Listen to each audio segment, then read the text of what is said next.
उन्होंने हम क्लियर है, ये दिखाई दे रहे हैं?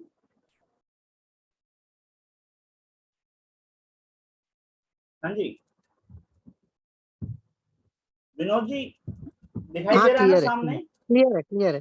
हाँ, एक राशि जो है 2.25 नक्षत्र के बराबर, एक नक्षत्र जो है 4 चरण के बराबर, या यूं कहो एक राशि के 9 टुकड़े, 9 टुकड़ों का मतलब 4 करके 2 नक्षत्र कंप्लीट, एक नक्षत्र का चौथाई हिस्सा, यानी टोटल मिला के 9 चरण। एक चरण जो है वो एक नवमांश के बराबर है, एक राशि जो है 30 डिग्री के बराबर है, एक नक्षत्र जो है 13.20 डिग्री के है, एक चरण या एक नवमांश बोलो वो 3.20 डिग्री का है। क्लियर है विनोद जी? विनोद जी आपका रेज हैंड है, आप कुछ कहना चाह रहे हैं क्या?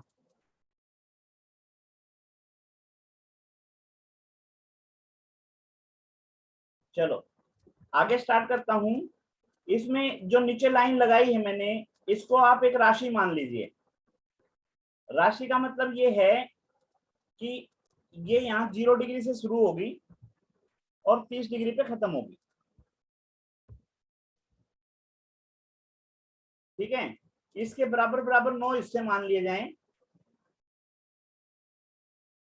1 2 3 4 5 6 7 8 और 9, इसको मान लिया हमने बराबर बराबर इक्वल इक्वल, इसके 9 टुकड़े हैं।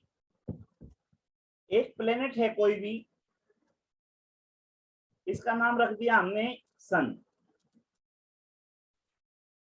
सर 8 लाइन ही बनाई है आपने, 9वीं लाइन कहाँ पे? कोई बात नहीं, मान लो। हाँ मानने के लिए बोला है, मान लो। ठीक है, तो एक जो है सूरज है, एक जो है चंद्रमा है, 2 प्लेनेट मैंने मान लिए। क्लियर है? अब जब ये प्लेनेट अपने परिक्रमा करेंगे, हो सकता है ना ऐसा?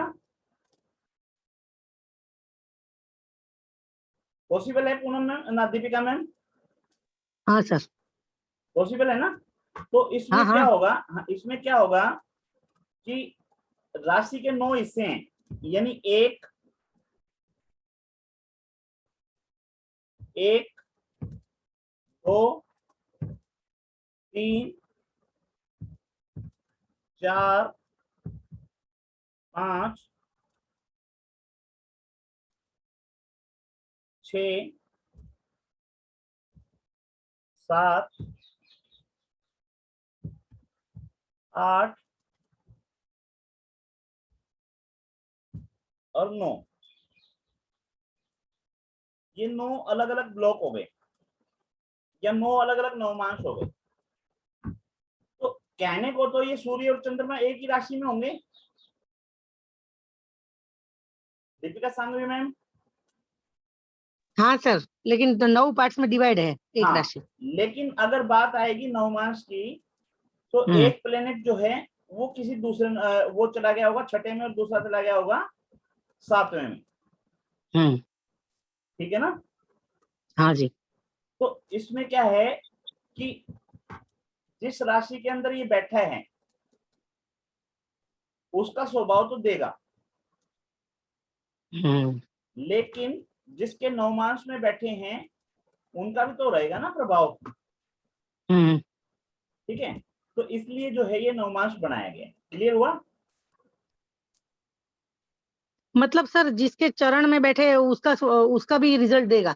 हाँ, फर्स्ट चरण, सेकंड चरण, थर्ड चरण, ऐसे? उसका ज्यादा देगा, अच्छा। उसका ज्यादा हाँ देगा। जी। इसको एक एग्जांपल से यूं समझ लो कि हाँ। किसी परिवार में 9 भाई हैं, हम्म। ठीक है ना? वो परिवार कहलाने को तो एक है, लेकिन जैसे महाभारत के अंदर विदुर का किस्सा याद करो, भगवान कृष्ण जब समझौते के लिए गए थे ना, वो किस्सा याद करो। कहने को तो पूरा हस्तिनापुर था, लेकिन भगवान कृष्ण दुर्योधन के घर ना जी, इनके विदुर के घर जी में। हाँ हाँ। तो कहने का मतलब एक विदुर का घर है इसमें, एक इसमें दुर्योधन का घर है। कहने के लिए पूरा हस्तिनापुर जो है एक है। एक है। ठीक है। हाँ। विनोद जी कुछ कहना चाह रहे हैं?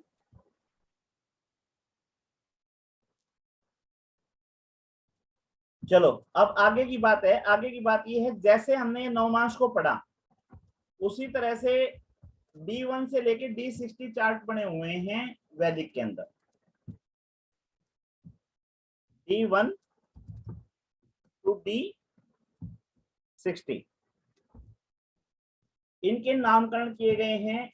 D1 का मतलब 30 डिग्री की राशि, D2 का मतलब राशि को बराबर 2 हिस्सों में डिवाइड कर दिया, D9 का मतलब राशि को 9 हिस्सों में डिवाइड कर दिया, और D60 का मतलब राशि को 60 पार्ट्स में डिवाइड कर दिया।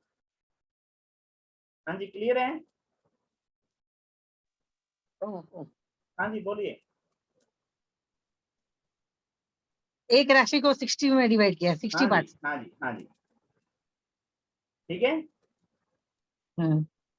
तो जब 60 में डिवाइड करेंगे तो क्या होगा कि 30 डिग्री जो थी उसको 60 से भाग दिया जाएगा, तो कितना आ जाएगा? 0.5 डिग्री।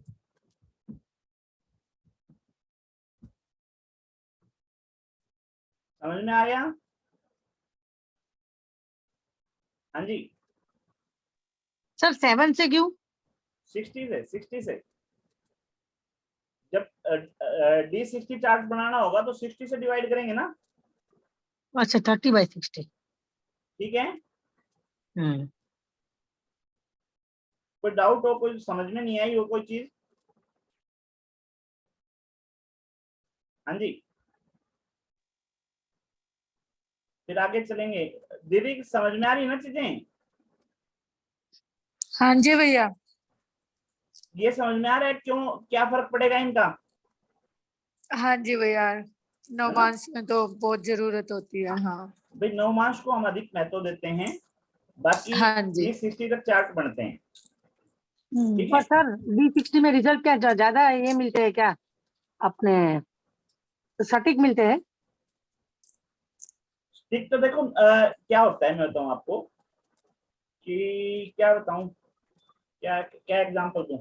दाल है, दाल दाल बनाते हो ना घर में, हाँ। कुकर में कितनी सीटियां लगवाते हो? 3 किसी की दाल 3 देखोगे, 4 किसी की दाल 3 देखोगे, 4। सुनो, किसी की दाल देखोगे उसके अंदर पानी अलग होता है, दाल अलग होती है। हाँ हाँ किसी की दाल देखोगे उसमें दाल जो है मेल्ट हो जाती हाँ, गली हुई बराबर। है ना। किसी की दाल होती है उसमें दाल दिखाई नहीं देती, दाल सारी की सारी उसके अंदर घुल जाती है। हम्म टेस्ट सबका अपना हम्म है ना। लेकिन हम्म जो मीडियम है, मीडियम का मतलब दाल दिखाई भी ना दे और दाल हो भी, उसी को मानते हैं ना मेन। हाँ। तो इस तरह से जो है सबसे ज्यादा हम जो मानते हैं D9 को और D10 को मानते हैं। ओके। ठीक है ना। बात करने को अब D60 की जरूरत कहाँ पड़ेगी, कहाँ पड़ेगी दीदी? D60 की जरूरत, D6। हाँ देखो मैं बताता हूँ D60 की जरूरत कहाँ पड़ेगी। अब कोई दो बच्चे इकट्ठे पैदा हो गए, हाँ, जुड़वा ट्विन पैदा बच्चों हो के लिए। ट्विन पैदा हो गए, ठीक है। तो उनका समय जो है बिल्कुल नाम मात्र का होगा ना आगे पीछे। हाँ। ठीक है। तो उनकी जो प्रिडिक्शन करने के लिए उनके अंदर जो चेंजिंग होगी वो कहां से पता चलेगी? वो जितना ज्यादा नजदीक जाएंगे उतने डिग्री का कम से कम निकल के आएगा। ठीक है। अच्छा, ये अपने पास में फैसिलिटी है ही अच्छी। फैसिलिटी का मतलब सॉफ्टवेयर जो है ना, वो आजकल ऐसे आ ही रहे हैं हमारे लिए, सारी फैसिलिटी करके दे रहे हैं। अदरवाइज पहले क्या होता था, पहले हमारे को ये सारी चीजें खुद हाथ से तैयार करनी पड़ती थी।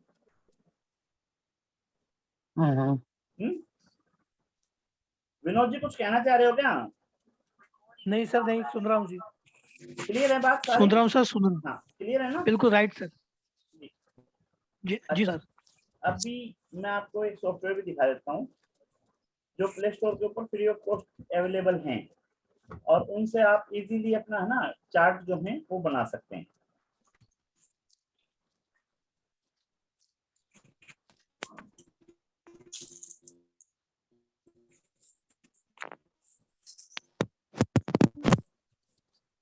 ये देखो कुंडली नाम से सॉफ्टवेयर है। सॉफ्टवेयर सारी फैसिलिटी देंगे। मेरे सामने जो आया मैं वो बता रहा हूँ, है ना। इसमें मान लो हमने विज्ञा का ले लिया, जन्म पत्रिका उठाई, ये जन्म पत्रिका आ गई ना, ठीक है ना जी। हाँ जी। अब हाँ, अब इसको मैं अलग से फाइल के अंदर कॉपी ले रहा हूँ।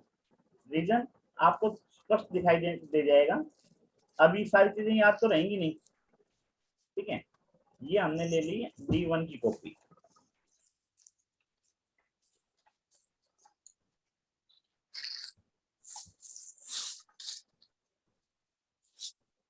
ये हमने D1 की कॉपी ली। अब हम लेंगे D2 की कॉपी।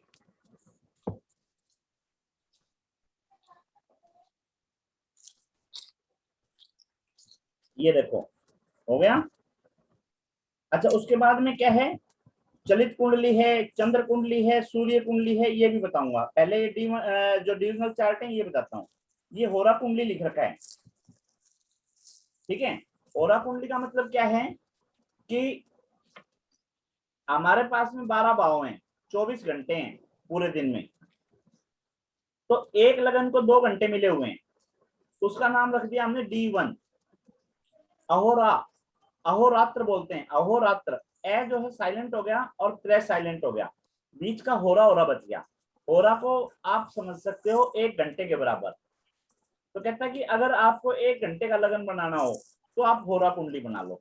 तो मैंने जैसे यहाँ पे होरा कुंडली सिलेक्ट की, ये सामने आ गई, दिखाई दे रही होगी जी। हाँ जी भैया। आ गई ना होरा कुंडली। अब मैंने इसको होरा कुंडली को भी उठा लिया है, अपने कॉपी करता चलता हूँ ताकि आपको इकट्ठे दिखा सकूं, ठीक है। अब उसके बाद में होरा कुंडली के बाद में फिर से मैंने देखा यहाँ पे D60 तक दे रहा है और सामने लिख भी रहा है कि D1 जो है होरा कुंडली जो है 2 नंबर, 2 नंबर मतलब दूसरा हाउस हमारा धन के लिए है, संपत्ति के लिए है, परिवार के लिए है।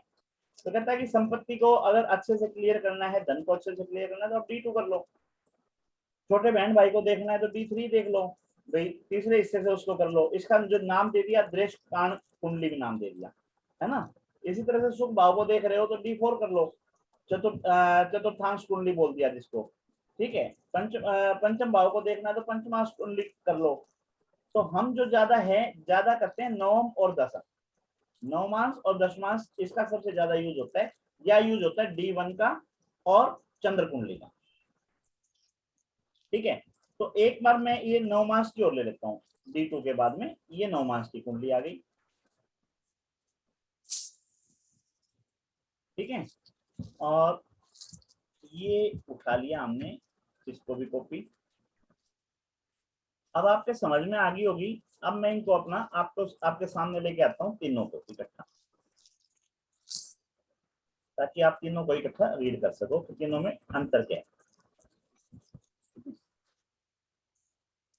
जब तक किसी का कोई क्वेश्चन है तो पूछ लें।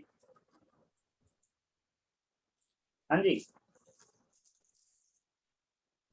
कुछ पूछना चाहते हैं तो पूछ सकते हैं जब तक।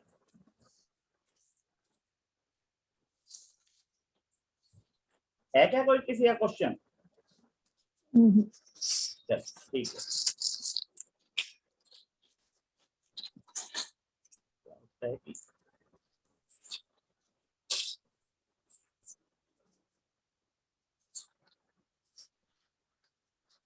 हाँ जी, शेयर हो गई ना फाइल।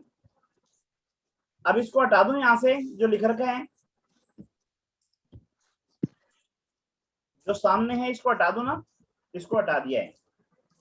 अभी जो थे हम उठा के लेके आ रहे हैं, ये हमारी D1 कुंडली,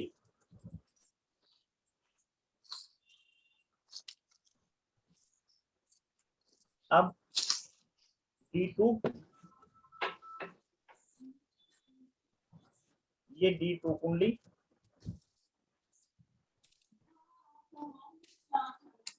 और ये 9 मास कुंडली।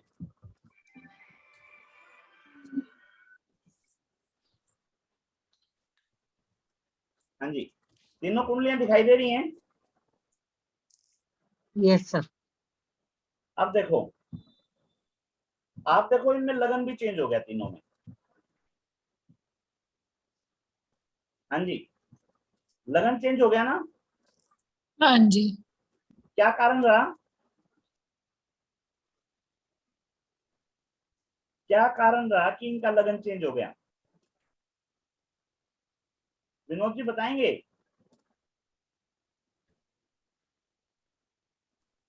सर पता नहीं। वही कारण जो अभी थोड़ी देर पहले बताया था। लगन जो है किसी भी एक राशि का मान ले, किसी का भी क्या कन्या राशि का माना जाएगा। D1 के अंदर लगन कन्या है ना, जी जी। तो ये कन्या राशि मान ले 0 से 30।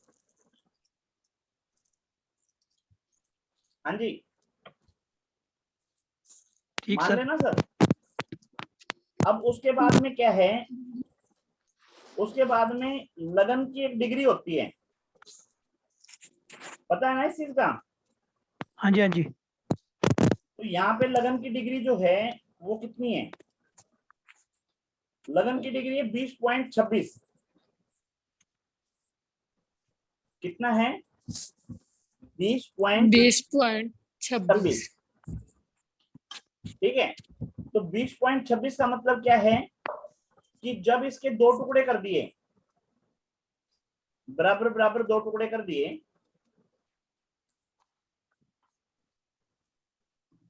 तो क्या हुआ? एक राशि लगन जो है हमारा अब कन्या की जगह उसमें सरक गया, चलित कुंडली होती है ना जो, उसके अंदर चला गया हमारा। और सेम इसी तरह से जब इसके 9 टुकड़े किए तो चौथी राशि में चला गया। अब इसको दूसरे तरीके से समझ लो। दूसरा तरीका ये है कि शनि महाराज जो हैं कहां बैठे हैं? 7वीं राशि में। ठीक है ना जी, शनि महाराज जो हैं कहां बैठे हैं? 7वीं राशि 7th में। हाउस में। और इनकी डिग्री कितनी है? डिग्री है इनकी 1.24। डिग्री इनकी कितनी है? 1.24।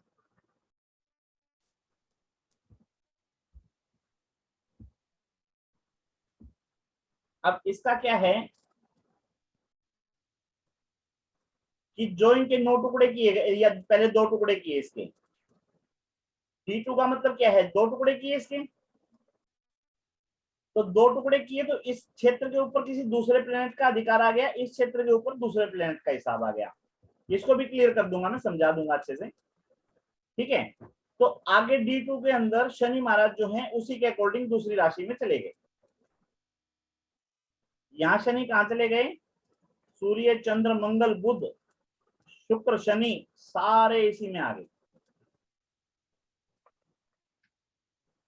दिखाई दे रहे हैं जी?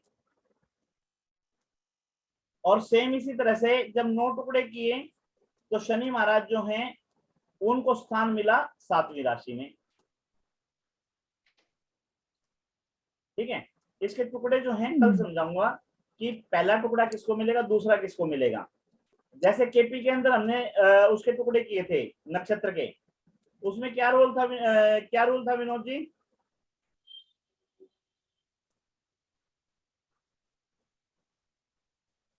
उसमें रूल ये था, जिस भैया नक्षत्र होरा के में तो करेंगे, ऐसे नहीं सुनो होता आधे सुनो सुनो सुनो हाँ जी। सुनो सुनो, नक्षत्र के 9 टुकड़े किए थे हमने केपी के अंदर। तो जब टुकड़े करते थे तो पहला टुकड़ा उसी प्लेनेट को मिलता था जिसका नक्षत्र, जो नक्षत्र का स्वामी था। क्लियर है ना? हाँ जी। हाँ, तो इसी तरह से इसके रूल हैं, वो रूल मैं कल समझाऊंगा। एक बार जो है आज सिर्फ इतना समझो कि D1 से लेके D60 चार्ट जो हैं वो डिवाइड कैसे हुए हैं और उनका यूज कैसे होता है।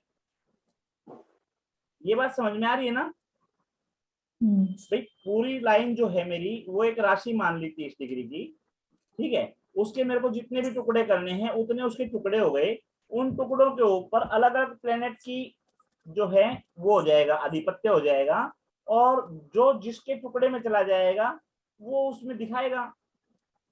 ओरा में, हाँ ओरा का मतलब भाई D1 का मतलब 2 घंटे का लगन, ओरा का मतलब 1 घंटे का लगन, ठीक है।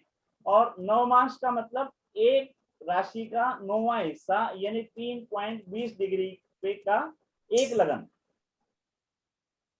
यहाँ पे D1 के अंदर जो था ना लगन जो था वो 30 डिग्री का था।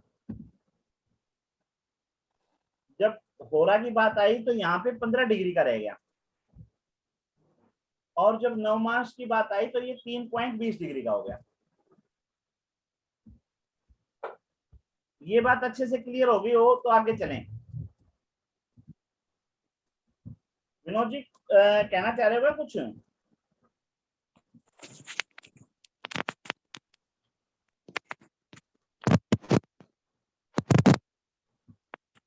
तो इस तरह से हमने है ना 12 राशियां जो हैं उनको जाना, हमने 27 नक्षत्र हैं उनको जाना, राशियां जो हैं उनके लॉर्ड को जाना, नक्षत्र जो हैं उनके लॉर्ड को जाना। उसके बाद में जो उनके टुकड़े किए गए उन टुकड़ों के स्वामी जो हैं वो आपको कल लिखवा दिए जाएंगे। ये जाना कि जैसे जो अलग अलग टुकड़े आएंगे उनके ऊपर अलग प्लेनेट का जो है अधिकार होगा, उनको जाना। D1 से लेके D60 चार्ट जो है उनका समझ में आ गया कि क्या सिस्टम है। फिर उसके बाद में 9 ग्रह, 9 ग्रह का मतलब है 9 ग्रह, और 9 ग्रह जो है उनका स्वभाव सबका अलग अलग है, कोई गर्म है कोई ठंडा है, वो भी हम पढ़ चुके हैं। एक बार मोटा मोटी मैं अगर बताऊं तो सूर्य जो है ग्रहों के राजा हैं, ठीक है जी। मेष राशि के जी अंदर जो है वो खुश रहते हैं। लियो राशि जो है उनकी खुद की राशि है। आग का गोला है, 365 दिन में अपनी परिक्रमा पूरी करते हैं, एक राशि के अंदर 30 दिन रहते हैं, ठीक है ना। ये सारी बातें क्लियर हैं। हाँ जी 13 जनवरी को वो जो अपनी मेष राशि के अंदर आते हैं, ठीक है, वहां से फिर से अपनी परिक्रमा शुरू कर लेते हैं। अच्छा, उसके बाद में जो है चंद्रमा है। चंद्रमा जो है ठंडा है, पानी का गोला कह सकते हो उसको, है नहीं पानी का गोला, लेकिन ठंडा प्रदेश है। रीजन क्योंकि चंद्रमा की अपनी रोशनी नहीं होती, तो वहां पे गर्मी है ही नहीं। वो गर्मी किससे प्राप्त करता है, गर्मी या रोशनी किससे प्राप्त करता है, सूर्य से प्राप्त करता है चंद्रमा, ठीक है। तो शीतलता का जो है प्रतीक है, 28 दिन में अपनी परिक्रमा पूरी करता है।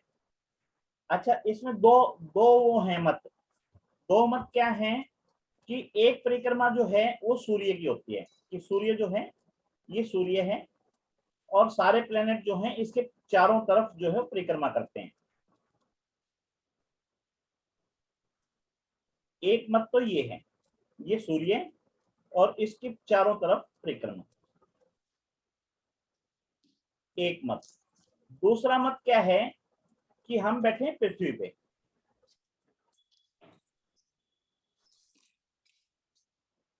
हम बैठे हैं पृथ्वी के ऊपर और पृथ्वी के चारों ओर जो प्लेनेट हैं हम पढ़ते हैं उनको, ठीक है जी।